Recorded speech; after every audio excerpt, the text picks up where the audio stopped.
A 4-year-old boy had never taken a single step in his life because of an incurable paralysis.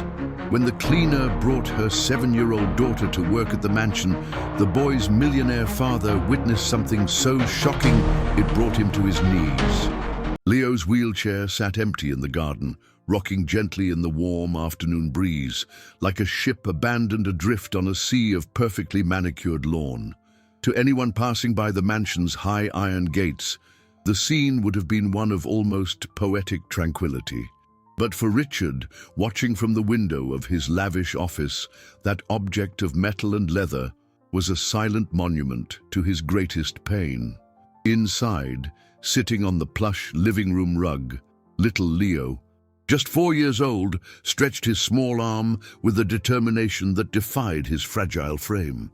His chubby fingers tried, unsuccessfully, to reach a red fire truck that had rolled under the sofa. He grunted, a sound of pure effort, his face contorting into an expression of intense frustration. Leo never cried at times like these. Instead, his blue eyes, inherited from the mother he barely knew, filled with a fierce stubbornness. He would try for hours if he had to. It was this strength that kept Richard's heart beating, but it was also this same strength that broke it every day. He saw his son's desperate desire to move, to explore, to be like the other children whose laughter he heard from a distance, coming from the park across the street. The boy was a vibrant soul trapped in a body that would not obey. Richard looked away, feeling the familiar knot form in his throat.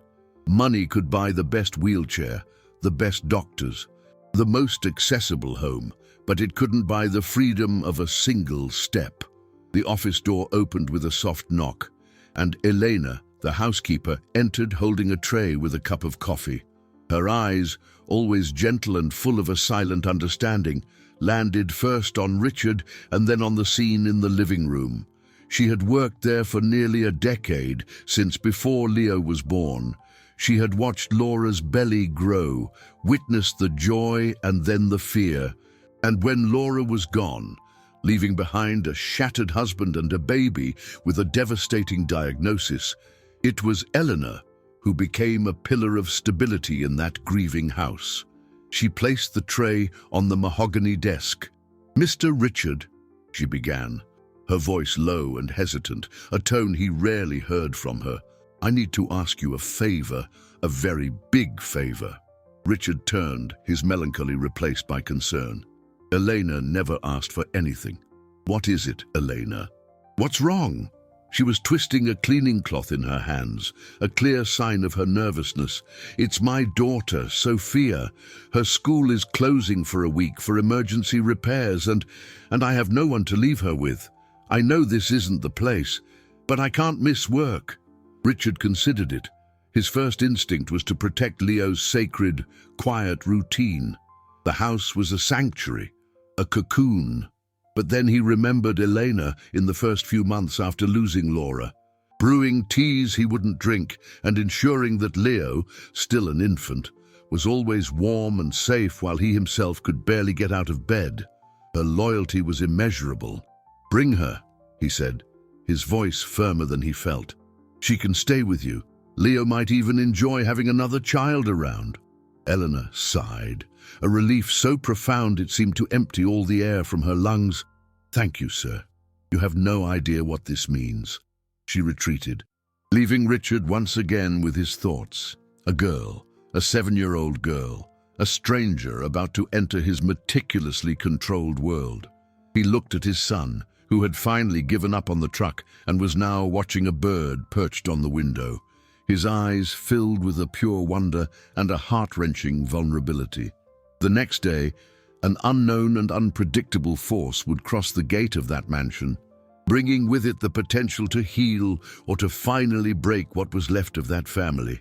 The following morning arrived with a tense quiet, the mansion's silence feeling heavier, as if holding its breath in anticipation. Richard watched Leo play with his building blocks, the boy absorbed in constructing a tower that would inevitably collapse, a cycle of creation and frustration that mirrored his own life. The sound of the back doorbell rang promptly at 8 o'clock, and Richard's heart skipped a beat. It was Elena, and with her little Sophia, he positioned himself discreetly at the living room doorway, where he could see the hall. Elena entered, and behind her, clinging to her skirt, was a girl with dark hair and large, curious eyes that seemed to absorb every detail of the luxurious environment with a mixture of awe and shyness. She wore a simple cotton dress, printed with small flowers and well-worn sandals. Sophia was the opposite of that house, full of a simple, unadorned life, a stark contrast to the polished, silent opulence that surrounded her. "Stay here for a little bit, sweetie. Mommy will be right back," Elena whispered, before disappearing into the kitchen. Sophia stood still, her shoulders hunched, a small splash of color in a hallway of white marble and beige tones. Leo, from his chair, heard the unfamiliar voice and pushed his wheels to peer out. Their eyes met. For a long moment, neither of them moved. It was the first time Leo had seen a child inside his house who wasn't a distant cousin on a formal, supervised visit. Richard felt a tightness in his chest, an urge to intervene, to protect Leo from the inevitable pity or awkwardness that always came from others, but he forced himself to stay put. Sophia slowly let go of her mother's skirt and took a hesitant step toward the living room. She stopped at a safe distance, her eyes fixed not on Leo, but on the wheelchair. She tilted her head like a curious little bird. Leo flinched, waiting for the question that never came, or worse, the uncomfortable silence. But Sophia wasn't like the others. "Why do you sit in that chair?" she asked, her voice clear and without a trace of pity. The question was so direct, so disarmed of any prejudice, that it took both Leo and Richard by surprise. Elena, returning from the kitchen, froze, her face pale with worry. Leo blinked. He was used to whispers, averted gazes, to adults saying, "Don't point, it's not polite." No one had ever just asked. He looked down at his own legs and shrugged. "Because my legs don't work," he answered, with the same simplicity. Sophia seemed to consider this information for a second, her eyes serious. Then she nodded, as if it were the most logical explanation in the world. To her, it was just a fact, not a tragedy. Her gaze then swept across the garden through the enormous glass door.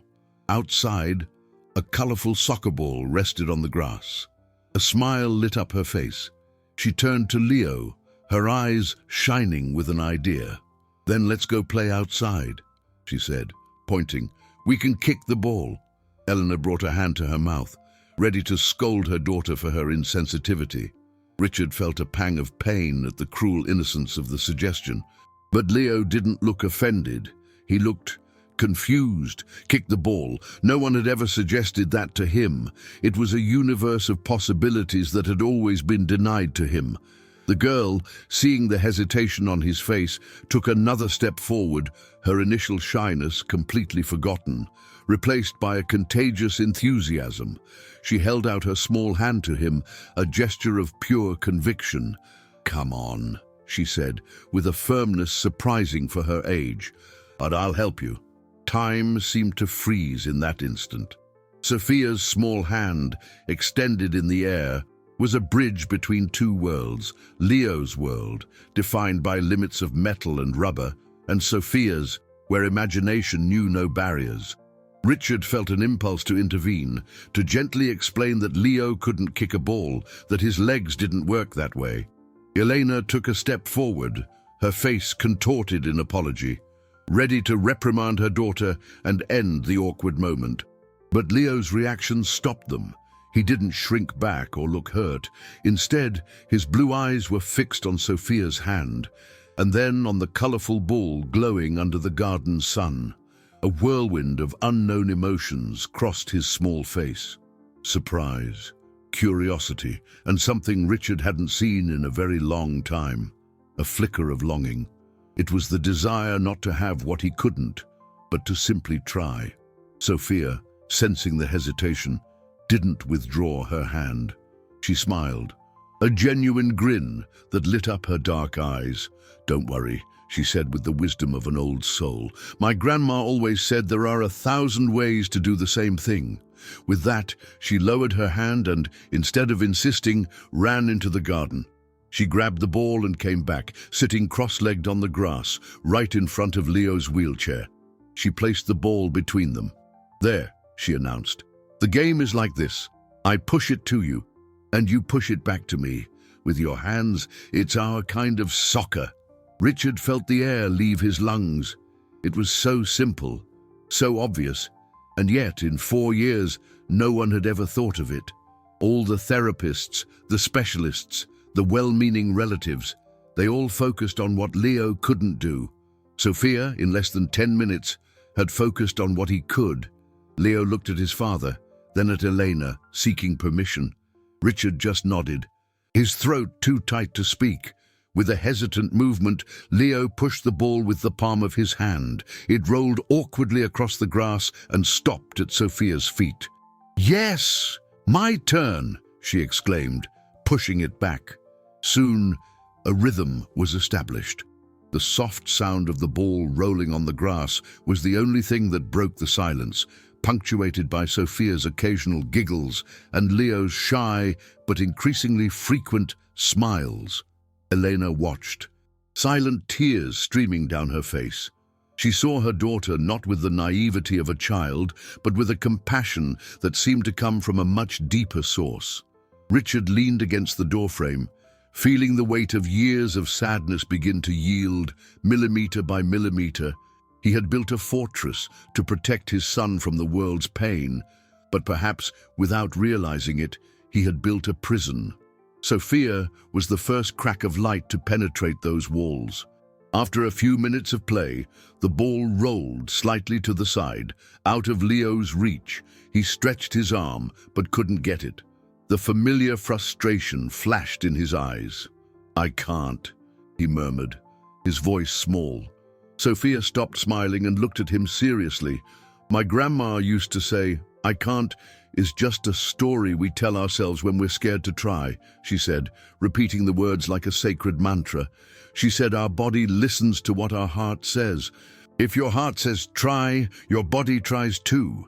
She stood up, got the ball, and placed it back in Leo's hands. Their fingers touched for an instant. The contact was brief, but for Leo, it was as if a small spark of warmth had traveled up his arm. He looked at his own legs, still and pale, and then back at Sophia's smiling face. For the first time, the question in his mind was not, "Why can't I?" but a new, terrifying possibility that the girl's words had planted in his heart. What if I could? The days that followed transformed the mansion. The solemn silence was replaced by a constant hum of activity. Sophia's laughter echoed through the marble hallways, and the sounds of Leo's wheelchair wheels became faster, more urgent, as he tried to keep up with his new friend's boundless energy. Sophia didn't see the chair as a barrier, but as an accessory. They turned it into a race car, a pirate ship, and even a spaceship on a mission to Mars, which was Richard's prize-winning rose garden. For him, watching the two of them was like watching a movie in a language he didn't understand, but whose emotional plot completely captivated him. He saw his son, who once spent hours in silent contemplation, now engaged in imaginary conversations with pirates and aliens. The vulnerability in his eyes was slowly being replaced by a glint of adventure. During one particularly warm afternoon, while Eleanor was cleaning the library, the two children were sitting in the shade of an old oak tree in the garden. Leo was fascinated by how Sophia created little dolls from leaves and twigs. She worked with intense concentration, her tongue stuck between her teeth. "Who taught you how to do that?" Leo asked, gently touching one of the creations.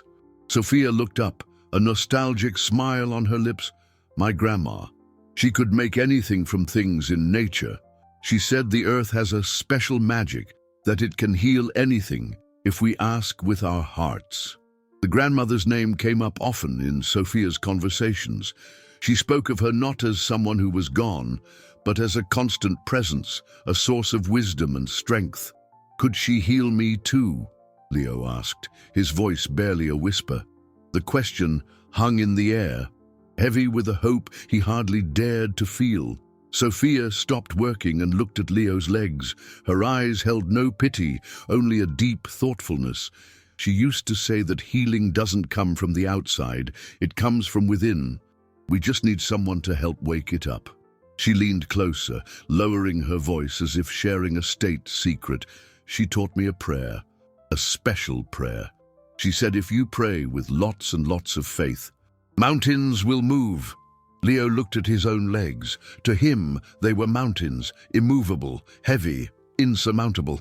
The idea that something as simple as words could move them seemed like a fairy tale, but coming from Sophia, it sounded like the purest truth. That night, Richard went to give Leo a goodnight kiss. The boy was quiet, his eyes fixed on the ceiling. "Dad," he called, his voice soft. "What's faith?" Richard was caught off guard. They weren't a religious family. Science and medicine had been their only gods for the past 4 years, and cruel gods at that, for the most part. "Faith, son, is believing in something you can't see," he answered, choosing his words carefully. Leo turned his face to look at him, his blue eyes shining in the dim light. "Sophia has a lot of faith. She believes mountains can move." Richard felt a chill. He didn't want to give his son false hope. The path of disappointment was one he knew all too well. "Well, sometimes faith helps us be strong, to face difficult things," he said, trying to be pragmatic. But Leo didn't seem satisfied with the answer. He seemed to be holding a secret, a seed of hope that Sophia's words had planted and that was now beginning to sprout in the fertile soil of his childhood imagination. The next day, Sophia's week at the mansion was coming to an end. The prospect of returning to silence filled Richard with an unexpected melancholy. As he watched the children in the garden, he saw Sophia take both of Leo's hands. She closed her eyes and her lips began to move silently. Leo watched her, his face serious and focused. Richard couldn't hear what she was saying, but he could feel the intensity of the moment, even from a distance. It was as if the two children were in their own world, sharing something sacred. Suddenly, Leo let out a low cry, a mixture of shock and amazement. His eyes widened, and he looked down at his own legs with an expression of absolute disbelief. Sophia opened her eyes, her face lit by a triumphant smile. Richard felt his heart race. What had happened? He started walking toward them, an icy fear running through his veins. Leo looked up at his father, and on his face was not pain, but a whispered miracle. "Dad," he said, his voice trembling. "I felt it. I felt a tingling." Leo's words hung in the air, charged with impossible weight. "I felt a tingling." To Richard, the phrase sounded like an echo from a parallel universe, a reality that science and logic had taught him to dismiss. His first instinct was skepticism, protection. It could just be a child's imagination, suggestible from his friend's intensity. He knelt in front of his son, his heart hammering against his ribs. "What did you feel, Leo? Where?" he asked, his voice controlled, trying to mask the storm of emotions raging inside him. Leo pointed to his right calf. "Here." It felt like a bunch of tiny ants walking inside. It tickled. His eyes were huge, an ocean of wonder and discovery. Sophia, beside him, nodded affirmatively, as if this were the most expected outcome in the world. "I told you," she whispered to Leo, a secret shared between them. "It's your grandma's magic," he replied, his voice full of awe. Elena, who had approached upon hearing the boy's cry, looked at her daughter with a mixture of pride and apprehension. She knew the stories of her mother, the folk healer from the small village where she grew up, but she had always seen them as folklore, tales to comfort the afflicted. To see them manifest here in this lavish garden, before her very eyes, was unnerving. Richard touched Leo's leg. It was warm, but that wasn't unusual. He massaged it gently. "Do you still feel anything?" Leo shook his head. "No, it's gone now." The disappointment in his voice was palpable, and that hurt Richard more than the skepticism. Hope was a dangerous flame. It could warm the soul, but it could also burn with a cruel pain when it was extinguished. That night, Richard called Dr. Miller, Leo's neurologist. He reported the incident, feeling foolish as he did so. The doctor's response was predictable, calm, rational. "Richard, it's likely a phantom sensation or a psychosomatic response. The girl's presence, the emotional intensity, all of that can create sensations that feel real. We'll keep an eye on it. But let's not build up expectations." Richard hung up, feeling torn. His mind agreed with the doctor, but his heart, treacherously, clung to the image of his son's shocked face. The next day was Sophia's last at the mansion. A sense of farewell hung over their games. They were quieter, as if trying to treasure every moment. In the middle of the afternoon, while Richard was on a conference call in his office, the children found a secret hiding spot behind a dense azalea bush. "We have to try again," Sophia said with urgency. "Before I go." Leo nodded, fear and hope warring in his chest. What if it didn't happen again? What if Dr. Miller was right? Sophia took his hands again. "Close your eyes," she instructed, "and think of the thing you want most in the world. Think about running on this grass. Feel the wind on your face." Leo obeyed. He imagined it with all the force of his 4-year-old soul. He imagined himself leaving the chair, his legs moving, running toward his father, who was waiting with open arms. He felt hot tears stream down his cheeks, even with his eyes closed. Sophia began to whisper the prayer again, her words a soft murmur, like the buzzing of a bee. This time, the tingling returned, stronger, climbing up both legs. Leo gasped. "It's happening!" he whispered. "Sophia, it's happening again!" "Don't open your eyes," she commanded. "Now, try to move your big toe, just your toe. Grandma said everything starts with a step as small as an ant's." Leo focused, channeling all his energy, all his hope, into that single point of his body. He furrowed his brow, sweat beading on his forehead. Nothing. He tried again, frustration mounting. "I can't," he said, his voice choked. "Yes, you can," Sophia insisted. "Your heart wants to. Let your body listen." Driven by her unshakable faith, Leo gave one last mental push. And then, inside his sneaker, he felt it. A tiny, almost imperceptible movement, a twitch. His right big toe had moved. He snapped his eyes open, breathless, his heart pounding. He looked at Sophia, his eyes wide with triumph. They didn't shout. They didn't make a scene. Instead, they shared a look of deep complicity. This was their secret, a small, fragile miracle they needed to protect from the skeptical world of adults. "We won't tell anyone yet," Sophia whispered, her voice full of a wisdom far beyond her 7 years. "We'll keep our secret until it gets really strong." Sophia's departure left a vacuum in the mansion. The silence Richard once cherished now felt oppressive. Haunted by the echo of laughter that was no longer there, Leo went back to being a quiet boy, but something fundamental had changed. His eyes no longer reflected a passive acceptance of his fate. Now they held a secret flame, a purpose that burned within him. Every night, after Richard tucked him into bed, Leo practiced. Under the dim light of his moon-shaped lamp, he would close his eyes and concentrate, trying to recreate the tingling sensation, trying to command his sleeping muscles. It was exhausting, mentally draining work. Most of the time, nothing happened. Frustration brought him to the verge of tears, and doubt, like a cold shadow, crept into his thoughts. Maybe it had all been a dream. Maybe the magic only worked when Sophia was there, but then he would remember her gaze, the firmness in her voice. "Yes, you can." And he would try again. A week passed. Elena continued her work with the same quiet efficiency, but Richard noticed she watched Leo with a renewed intensity, a mix of hope and fear in her eyes. She knew her daughter had planted something in the boy, but she didn't know if the seed would take root or die. One day, while cleaning Leo's room, she found him sitting on his bed, brow furrowed in concentration, eyes squeezed shut. She paused at the door, not daring to interrupt. She saw the bedsheet move slightly over his foot. It was a movement so subtle, she almost thought she'd imagined it.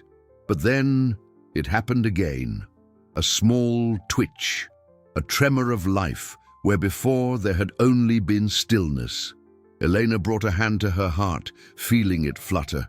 It wasn't her imagination. It was real. She backed away silently, closing the door with care. The secret wasn't just the children's anymore. Now it was hers too. By the end of the second week, Leo had achieved a new victory. After nearly an hour of concentration, he managed not only to move his toes, but to flex his ankle. It was a jerky, uncontrolled movement, but it was unequivocally a movement. The joy that flooded him was so overwhelming he almost shouted. Instead, he hugged his teddy bear tightly, sharing his triumph with his only confidant. He had to tell Sophia. During breakfast the next day, he made a request to his father. "Dad, can we call Elena? I want to talk to Sophia." Richard was surprised. Leo rarely asked to talk to anyone. "Of course, son." He picked up his phone and dialed Elena's number. When Sophia answered, Leo's voice was an excited whisper. He didn't go into detail, aware his father was listening, but used a code only they understood. Sophia, the little bird. It moved its wing. On the other end of the line, there was a muffled squeal of joy. "I knew it," her voice came back, vibrating with happiness. "Keep practicing. Grandma said that after it moves its wing, it will soon learn to fly." The conversation gave Leo the encouragement he needed. That afternoon, feeling braver than ever, he tried something new. Using his arms to brace himself on the side of the bed, he focused on contracting the muscles in his thighs. He remembered Sophia's voice, the warmth of her hands, the unwavering faith in her eyes. He pushed, not just with his muscles, but with every fiber of his being, with all the force of his will. And then the impossible happened.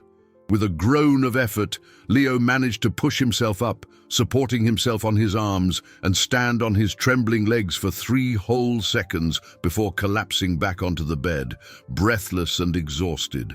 3 seconds. To the world, it was the blink of an eye. To Leo, it was an eternity. It was proof that the mountain could, indeed, be moved. He lay there, his heart thundering, sweat dripping down his face, but a smile of pure, exultant victory on his lips.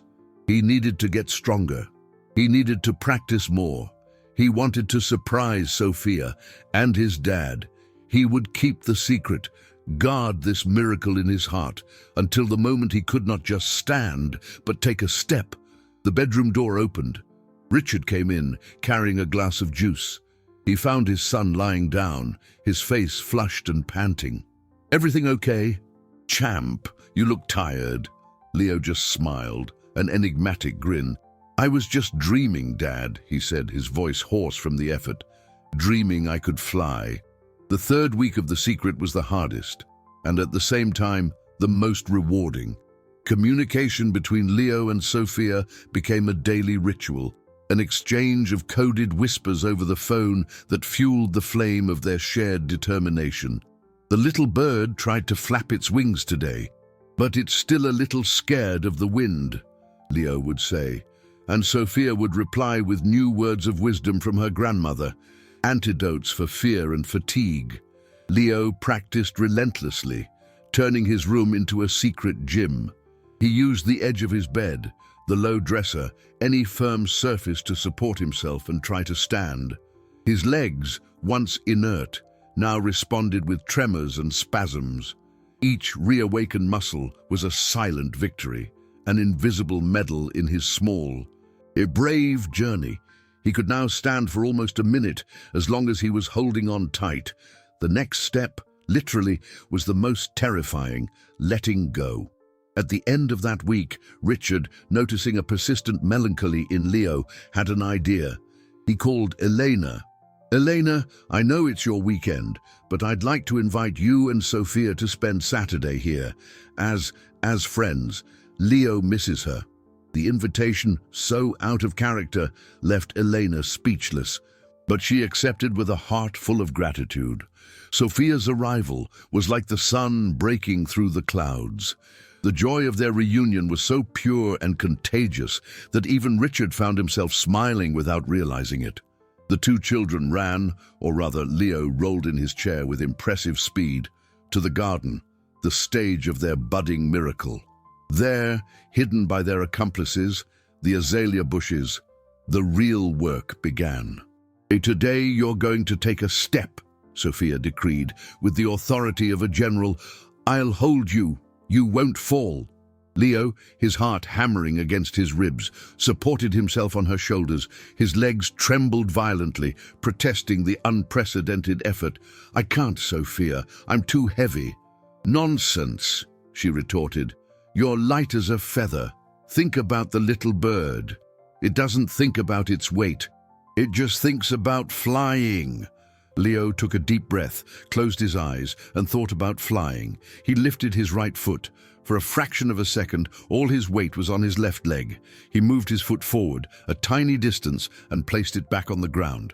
It was clumsy, wobbly, imperfect, but it was a step. Tears of joy and relief streamed down both their faces, and they hugged, tumbling onto the soft grass in a tangle of laughter and sobs. At that very moment, miles away, Richard ended his meeting early.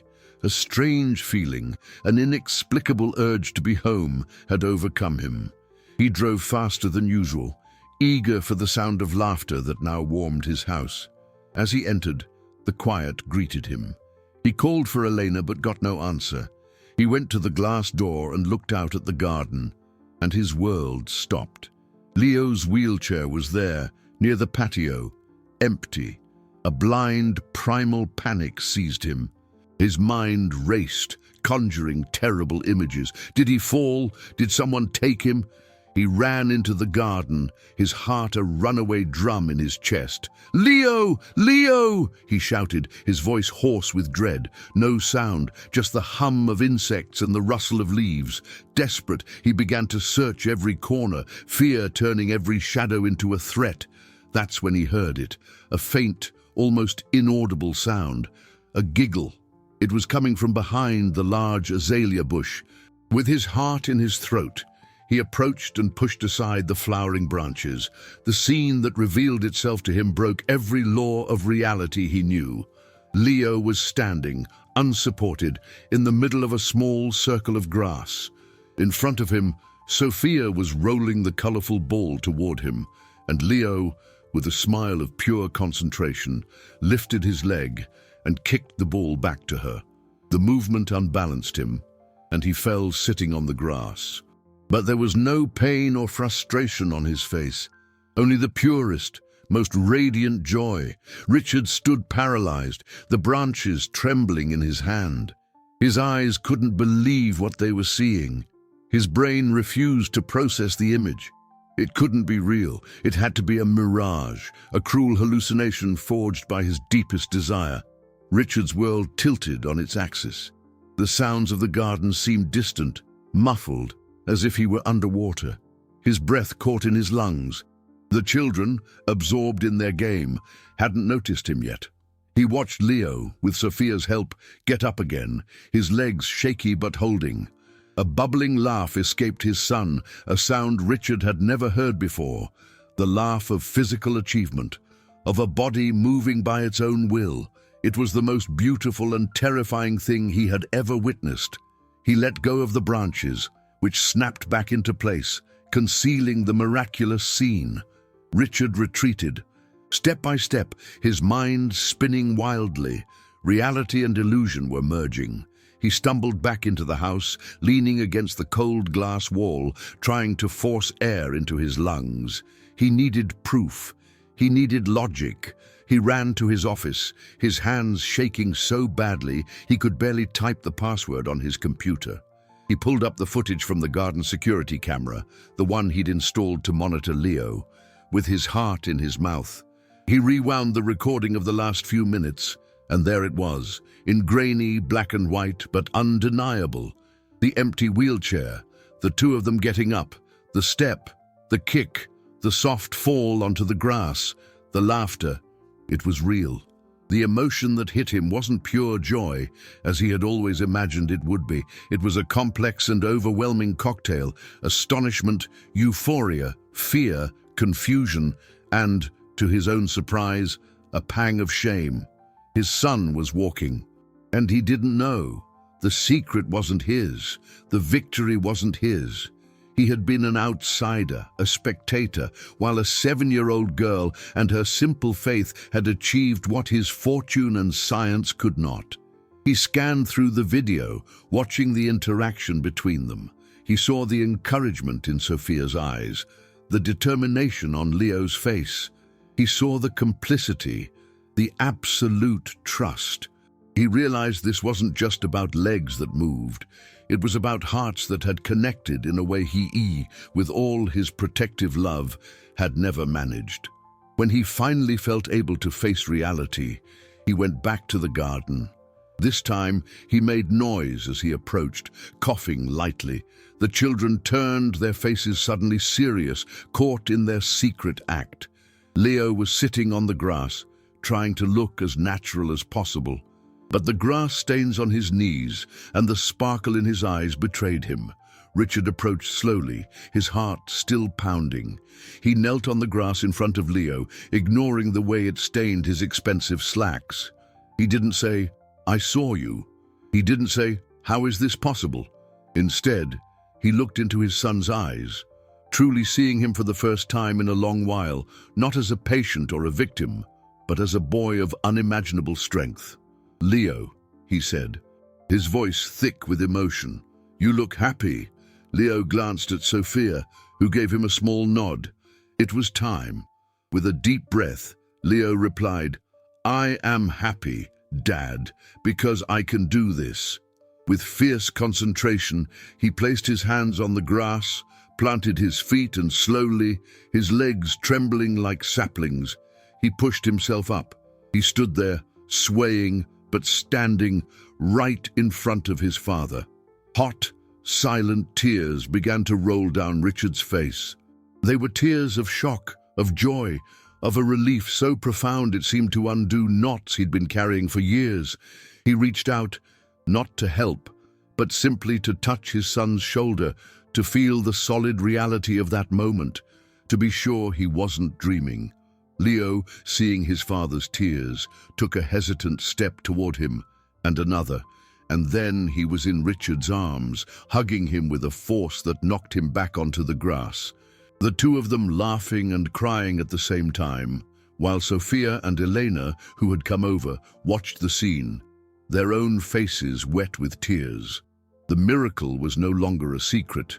The news spread like wildfire, first within the mansion's walls, then, inevitably, to the outside world. Richard's initial euphoria gave way to a wave of pragmatism. He scheduled an emergency appointment with Dr. Miller and a team of specialists. He needed answers, scientific explanations for the miracle that had bloomed in his garden. The day of the appointment was tense. Leo, holding tightly to his father's hand on one side and Sophia's on the other, walked down the polished clinic hallway.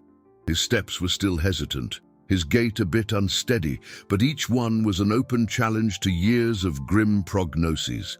In the examination room, the doctors watched, dumbfounded. They had him walk, squat, even try a small jump. They ran a battery of tests, MRIs, nerve conduction studies. The results were inexplicable.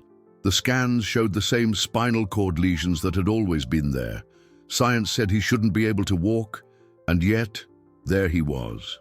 "It's an unprecedented, spontaneous remission," Dr. Miller said, rubbing his forehead, his expression a mixture of awe and utter bewilderment.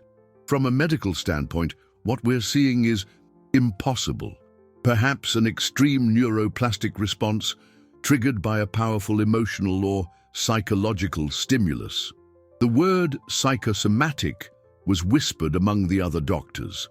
The veiled suggestion was that Leo's condition might never have been so severe, that his paralysis could have had a psychological component that Sophia's presence had somehow unlocked. This idea was a thorn in Richard's heart. It suggested that he, somehow, had failed to provide the right stimulus for his son. The doctor's skepticism was the first major hurdle. They viewed the recovery with suspicion, warning it could be temporary. "We need to be cautious," Dr. Miller advised. "We don't want to create false hope for a complete and permanent recovery." But Leo didn't care about their cautious words. He had Sophia, and her faith was more powerful than any diagnosis. While the doctors debated, the two children played in the corner of the room, building a tower with the office's wooden blocks. Their simple, joyful presence was a living refutation of all the adults' complex skepticism. The story, however, leaked to the press. A nurse, awestruck by what he'd seen, told a journalist friend. Within days, the mansion was surrounded by reporters and onlookers. "The miracle boy!" the headlines blared. The narrative was sensationalized, focusing on Richard's wealth and the mysterious recovery. And then the attention turned to the little girl healer. The questions became more invasive, more cynical. Who was she? Where did she come from? What methods had she used? Influential figures in the medical and skeptical communities began to raise questions. Television shows debated the case, with experts warning of the dangers of unscientific treatments and the exploitation of credulity. The pure faith and unconditional love that had worked the miracle were being twisted into something suspicious, something to be investigated. Elena found herself at the center of a storm she didn't understand. She was a simple woman, and now she was being hounded with questions about her daughter's practices. She felt terrified, protective. Inside the house, the dynamic also began to shift. Agnes, the head housekeeper, a woman who had worked for the family for years and always maintained a rigid and somewhat resentful demeanor, watched the growing closeness between Richard, Elena, and the children with corrosive jealousy. She saw Richard's gratitude toward Elena transform into a deep affection and respect, a position she, Agnes, had always coveted. In her eyes, Elena was no longer the housekeeper. She was a usurper, a woman who, through some trick with her daughter, had won her employer's heart. Envy began to plant poisonous seeds in her mind. She saw how Richard now included Elena and Sophia in dinners, how he asked for their opinions, how he treated them as part of the family, and she decided it had to stop. The world outside was questioning the miracle, and now a far more dangerous threat was beginning to germinate silently within the mansion's own walls. The fourth week arrived like a hurricane, not of joy, but of intrigue and suspicion. Agnes, the head housekeeper, moved through the mansion like a shadow, her sharp eyes recording every interaction, every shared smile between Richard and Elena's family. The jealousy that consumed her was not just professional, it was deeply personal. She saw herself as the guardian of the memory of Laura, Richard's late wife, and in her distorted view, Elena's rise was a betrayal of that memory. She had to find a way to restore the natural order of things, to put Elena back in her place. The opportunity arose subtly. One day, while tidying Leo's room, Agnes found a small cloth sachet, tied with a red ribbon, hidden under the boy's pillow. Inside was a mix of dried herbs and a small, smooth stone. To anyone else, it would be a child's treasure, likely a gift from Sophia. To Agnes, it was the proof she needed. She photographed the sachet with her phone, her mind already weaving a sinister narrative. Later that afternoon, she overheard Sophia telling Leo how her grandmother used herbal teas to cure stomachaches. With her phone's voice recorder discreetly activated in her apron pocket, she captured the innocent conversation, which, out of context, could sound as if Sophia were administering homemade remedies to the boy. With her evidence in hand, Agnes began her smear campaign. She didn't go to Richard directly. She was far too clever for that. She started with whispers to the household staff, planting seeds of doubt.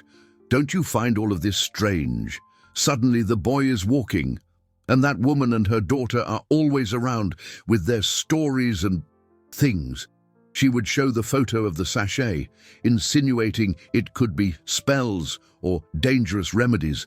The rumor, like a poisonous weed, began to take root. The staff, who once respected Elena, now looked at her with suspicion. Whispers would stop when she entered a room. The atmosphere in the mansion, once light and hopeful, became heavy and charged with suspicion. The major turning point came when Agnes, feeling the ground was prepared, decided to take her conspiracy to a higher level. She made an anonymous call to Child Protective Services in a voice disguised with concern. She reported that a child undergoing a miraculous recovery was being subjected to unsupervised alternative treatments by the housekeeper's daughter, guided by the questionable beliefs of a folk healer grandmother. She mentioned herbs, prayers, and the doctor's refusal to endorse the recovery as purely scientific. "I'm just worried for the boy's well-being," she concluded, a note of false emotion in her voice. 2 days later, 2 social workers, a man and a woman with serious expressions and clipboards, rang the mansion's doorbell. Richard received them in his office, completely bewildered. They explained they had received an anonymous tip and were obligated to investigate allegations that Leo's health could be at risk. Richard was livid. "This is absurd. My son has never been better. He's thriving," he protested, but the social workers were impassive. The law was clear. They had to interview everyone involved, including the children. The questioning was a nightmare. Leo, frightened by the formality of the situation, could barely speak. Sophia, when asked about her grandmother and the prayers, answered with the innocence of a child. But her words about magic and faith that moves mountains were written down with a seriousness that twisted them into something sinister. When Eleanor was called in, she found herself cornered, trying to defend her family's traditions, which were now being painted as dangerous charlatanism. Agnes, when interviewed, played the part of the loyal, concerned employee, reluctantly sharing her observations and showing the photo of the herbal sachet. The climax of the investigation came when the social workers asked to speak with Leo alone. Faced with the pressure and confusion, the boy admitted that Sophia sometimes gave him little teas, referring to the mint leaf water they drank during their playhouse games. To the investigators' ears, it sounded like a confirmation of the allegations. The decision was swift and devastating. "Until the investigation is concluded," the female social worker announced, "to ensure the child's safety, Mrs. Elena and her daughter are to have no further contact with the boy." Leo. The sentence fell like a blade, severing the bond that had healed the incurable. Leo's world collapsed. The social worker's verdict was carried out with a bureaucratic coldness that allowed for no emotional appeals. Richard, though furious and feeling powerless, was advised by his lawyers to cooperate fully to avoid even worse legal complications. The goodbye was swift, brutal, and silent, conducted in the grand foyer under the watchful eyes of the social workers and the falsely compassionate gaze of Agnes. Sophia and Leo couldn't hug, they just looked at each other. And in that look, a universe of unspoken promises and broken hearts was shared. Elena, with a dignity that defied the humiliation she was enduring, took her daughter's hand and turned, never looking back. The mansion door closed, the click of the lock echoing like a gunshot, sealing their separation. Richard, devastated by the injustice, felt rage bubble inside him. He looked at Agnes, who was discreetly dabbing at a fake tear. "I hope you're satisfied, Agnes," he said, his voice like ice. The housekeeper just lowered her head, playing her part as a concerned servant. In the days that followed, the mansion plunged into a darkness deeper than any that had existed before Sophia's arrival. Leo refused to leave his room. The wheelchair, which had been relegated to a corner like a trophy from a won battle, was brought back out. The boy wouldn't talk, wouldn't eat properly. The light in his eyes, which had shone so brightly, had gone out, replaced by a hollow, profound sadness. The devastating subplot began to unfold with a silent cruelty. Without Sophia's encouraging presence, without the shared faith that fueled his strength, Leo began to falter. Literally, his steps, once growing steadier, became hesitant. One day, trying to get from his bed to the window, his legs gave out and he fell to the soft rug. The fall didn't hurt him physically, but the impact on his spirit was catastrophic. The fear that Sophia had helped banish returned with a vengeance. He began to refuse to even try to walk, preferring the familiar safety of his chair. Richard, panicking, called Dr. Miller. The doctor examined Leo and delivered his opinion with an air of melancholy confirmation. As I feared, Richard, the recovery was tied to a strong psychological component, the emotional stress of the separation. It's caused a regression. He's losing confidence in his own body. To the doctors, it was proof of their theory. To Richard, it was the confirmation of his worst nightmare. But to Leo, the reason was much simpler. He had lost his magic. He had lost the person who believed in him more than he believed in himself. Meanwhile, Elena was facing her own hell. Suspended from work, her reputation tarnished, she fought to keep her head up for Sophia. The girl, though heartbroken, showed a surprising resilience. "Don't worry, Mom," she would say, hugging her mother. "Grandma used to say, the truth is like the sun. It can hide behind the clouds for a while, but it never stops shining." The investigation dragged on, and the evidence fabricated by Agnes seemed conclusive to bureaucrats who saw only reports, not people. Agnes, for her part, savored her victory. She had restored order, removed the threat. She now tried to get closer to Richard, offering comfort, preparing his favorite meals, attempting to fill the void Elena had left. But Richard saw her with a cold revulsion. Something about the whole situation didn't add up. The anonymous tip, the convenient proof. A seed of suspicion began to sprout in his mind. He was consumed by guilt. He had allowed envy and malice to enter his home and destroy the most precious thing his son had ever had. One night, unable to sleep, Richard was in his office, reviewing security camera footage, searching for something, anything he might have missed. On an impulse, he decided to look not at the garden footage, but at the recordings from the interior hallways from the days leading up to the report. He spent hours watching the routine, the movements of the staff, and then he saw it. The image showed Agnes, standing at Leo's bedroom door, peering in. She thought no one was watching. In her hand, she held her phone, and on the screen, the interface of a voice recording app was clearly visible. Richard's blood ran cold. He fast-forwarded the video and found another scene. Agnes, late at night, in the hallway, making a phone call. The camera didn't capture the sound, but her body language, the furtive glances to either side, the look of smug satisfaction on her face when she hung up, left no doubt. It was her. The anonymous tip wasn't anonymous. The truth, like the sun Sophia spoke of, was about to break through the clouds, and its light would be unforgiving. The night brought Richard no sleep. It brought clarity, a cold, sharp clarity that filled him not just with anger, but with a deep, overwhelming shame. The proof was there, flashing on his computer screen, a digital testament to the malice he had allowed to fester under his own roof. Every frame of the video was a stab to his father's heart, Sophia's innocence being twisted, his son's trust being used as a weapon, Elena's loyalty being trampled, and he, blinded by his own grief and the authority he had delegated, had seen nothing. At dawn, he wasn't tired. He was energized by a new, unshakable resolve.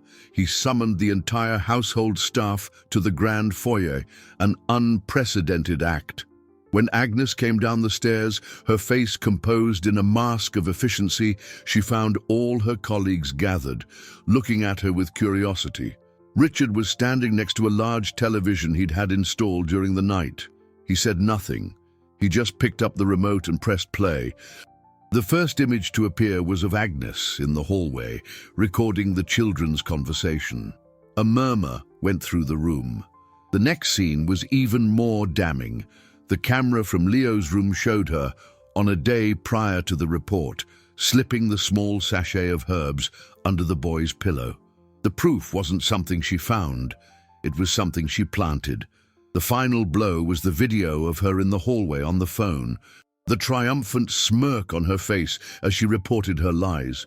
The silence in the foyer was absolute, broken only by the shocked gasps of the staff. Agnes's face crumbled, draining from pale white to blotchy red in seconds. She began, her voice a pathetic squeak. Richard held up a hand, silencing her. His voice, and when he spoke, was low, controlled, but weighted with an icy fury. Your envy and your poison nearly destroyed my son's only chance at happiness. You're fired. I want you out of this house in 1 hour. He turned away, not giving her a second glance. Without wasting a moment, Richard grabbed his car keys and drove, not to his office, but to the modest neighborhood where Elena lived. He found the small, neat apartment and knocked on the door, his heart pounding. When Elena opened it, her face showed surprise, then a wary pain. Before she could say anything, Richard spoke, the words tumbling out in a torrent of remorse. Elena, I'm so sorry. I was blind. I was a fool. I know everything. It was Agnes. I have the proof. I fired her. But none of that matters. He paused, his voice cracking. What matters is that I failed you. I failed Sophia, and most of all, I failed my son. He's not walking anymore, Elena. The light has gone out. Please, I'm begging you, come back. Leo needs you.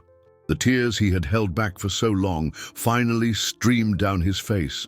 Elena, seeing the genuine pain in this broken man, felt her own heart soften.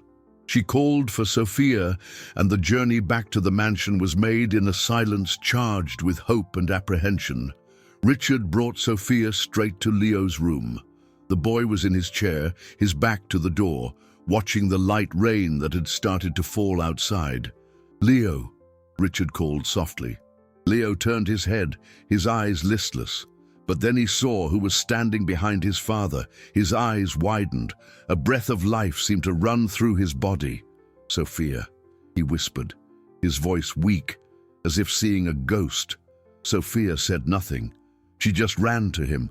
Leo reached out with trembling hands, and the moment their fingers touched, something seemed to crackle in the air. He looked down at his own legs, as if he'd felt a shock. With his eyes locked on Sophia's, he gripped the arms of his wheelchair. With a groan that was part effort, part miracle, he pushed himself up. His legs shook, threatened to buckle, but they held. He was standing. And in the emotional silence of the room, under his father's awestruck gaze, Leo took a second step, walking not just with his legs, but with the strength of a reunion that had given him back his soul. The reunion was the spark that relit the fire. The strength didn't return to Leo's legs all at once, but Sophia's return was the catalyst that reawakened his will to fight. The sadness that had paralyzed him dissipated like mist in the morning sun. That very afternoon, the two were in the garden, hand in hand, relearning how to walk, how to run, how to live. Richard watched, his heart overflowing with a gratitude so intense it was almost painful. He wasn't just witnessing his son's physical recovery, he was witnessing the healing of his own soul. The next day, armed with the irrefutable video evidence, Richard and his lawyers went to the Child Protective Services Agency. The meeting was brief. Faced with proof of tampering and false testimony, the case against Elena was immediately dismissed with a formal, embarrassed apology. The manipulative housekeeper, Agnes, faced the consequences of her actions. Beyond the humiliating dismissal, Richard filed a formal complaint against her for slander and defamation, ensuring her malice would not go unpunished and that she could not harm another family. The resolution of her arc was not violent, but a just application of the law, leaving her isolated and her professional reputation in ruins. With the clouds of suspicion finally cleared, Richard could focus on what truly mattered: rebuilding his family. He sat with Elena in the library, the place she used to quietly clean, and made her a proposal that would change their lives forever. "Elena," he began, his voice firm but full of humility, "I don't want you to be my housekeeper anymore. I want you to be Leo's official caregiver. More than that, I want you and Sophia to be part of this family, not as employees, but as family. This house is as much yours as it is mine." Eleanor, with tears in her eyes, accepted. It wasn't about money or status, but about recognition, about belonging. It was the validation that the love and dedication she had given this house for so many years was, in fact, her most valuable asset. The family dynamic transformed. The formal silence was replaced by dinner-table conversations, by impromptu movie nights in the living room, by the constant sound of children's laughter echoing through the halls. Sophia was given a room next to Leo's, and their games no longer had to end when the day was over. They became siblings of the heart, inseparable in their adventures. The subplot about Sophia's grandmother found its beautiful resolution when, one day, Elena brought out an old photo album to show Richard. Among the yellowed pictures was one of her mother, a woman with kind eyes and a wise smile, surrounded by people from her village who looked at her with gratitude. "She was a healer," Elena explained, her voice full of a rediscovered pride. People would come from all over for her to pray for them. She didn't use magic, Mr. Richard. She used faith. She had a gift for waking up the healing that's already inside people. Richard looked out at Sophia, who was teaching Leo how to jump rope in the garden. He understood. Sophia hadn't inherited a supernatural power. She had inherited something far more profound: the capacity to love unconditionally, to believe without reservation, and to share that belief in a way so pure it became contagious. That was the real miracle. In the weeks that followed, Leo's transformation was complete. He didn't just walk. He ran, he jumped, he climbed trees. The wheelchair was moved to the attic, not as a painful memory, but as a reminder of how far he had come. The boy who could only dream of running now lived that dream every day, proving that determination, fueled by love and faith, could indeed move the mountains of medical diagnoses and physical limitations. The resolution of the conflicts was deep and satisfying, bringing emotional closure not just for the characters, but for the very soul of the house, which had finally become a home. 6 weeks had passed since the day a little girl in a flowered dress and worn-out sandals first walked through the mansion's gate. The garden, once a silent stage for a lonely wheelchair, now pulsed with a life that defied gravity itself. The sound that echoed was no longer the whir of rubber wheels on stone, but the breathless laughter of 2 children racing under the late afternoon sun. Leo, his face flushed with effort and joy, chased Sophia in a game of tag. His movements were free, fluid, the memory of his motionless legs seeming to belong to another life, another boy. He ran not just with his muscles, but with his soul, every step a celebration, every laugh a hymn of gratitude. He tripped on an exposed root, tumbling onto the soft grass. But there was no panic, no tears. He just rolled, laughing, and scrambled back to his feet, wiping dirt from his knees before rejoining the chase. On the patio, Richard and Elena watched side by side, not as employer and employee, but as the proud parents they were. Elena held a cup of tea, the steam rising in slow spirals. Richard had his hands in his pockets, but a genuine smile, once a rarity, was now his usual expression. "Sometimes I still think I'm dreaming," he confessed quietly, his eyes never leaving the children. Elena smiled, a smile that held the wisdom of generations. My mother used to say that the most beautiful dreams are the ones we live with our eyes open, she answered softly. Richard thought of the wheelchair, now stored in the attic, covered with a white sheet. It was no longer a monument to his pain, but a landmark, the starting point of a journey he could never have imagined. He realized that for years he had tried to buy a cure for his son, when the cure was never for sale. It had to be given, to be shared. Money had built the walls of the mansion, but it was a little girl's faith and a mother's love that had turned it into a home. He had learned that true wealth wasn't in his bank accounts, but in the sound of that laughter that now filled every corner of his life. The greatest transformation hadn't just happened in Leo's legs, but in his own heart. He had changed from a father who merely provided to a father who participated, who felt, who lived. Leo finally caught Sophia, tapping her shoulder in a triumphant gesture. "Tag!" he shouted, his voice full of breath and happiness. They collapsed onto the grass together, looking up at the clouds drifting across the blue sky. In that moment, they weren't the millionaire's son and the housekeeper's daughter. They were just Leo and Sophia, two friends, two siblings, the living proof of a miracle. Where there had once been the resigned silence of a stationary wheelchair, there now echoed the endless laughter of two children, discovering together that there are no limits for those who dare to dream and have the courage to love. The boy who had never walked finally understood the deepest truth of all. He just needed someone to believe in him as much as he needed to learn to believe in himself.